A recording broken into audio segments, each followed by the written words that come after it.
Saya dan anak saya Kisina di KL dan kita nak pergi Masjid Al-Sultan Abdullah dekat Menara 118. Sekarang kita nak naik apa?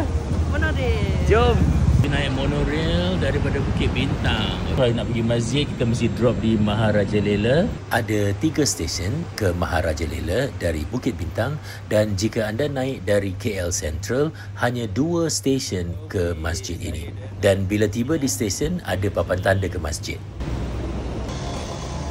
Oh, look Nana, ada tower. Tower dia. Woi, tingginya.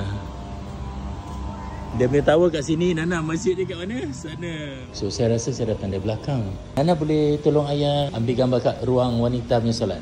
Boleh. Okay, I see you. Oh, cantiknya. Okay. Saya sampai sekitar waktu duha. Jadi, mari kita solat duha kat sini. Masya Allah. Bunyilah besar, tengok lawa. Allahu Akbar.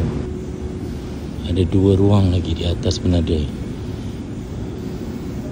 Setiap kali saya pergi ke luar negeri, saya mesti nak cari masjid. Kerana apa? Saya suka dapat solat di masjid di mana kita menjadi musafir. Kita dapat melihat bagaimana bezanya masjid-masjid ini. Setiap kali kita dapat masuk, kita dapat solat, kita jumpa dengan jemaah-jemaah di sini, itu bukan saja menjadi tapak sejadah untuk kita cuba dapatkan solat kita di sini, ia juga menjadi satu kesedaran bagi kita yang Islam itu tersebar luas.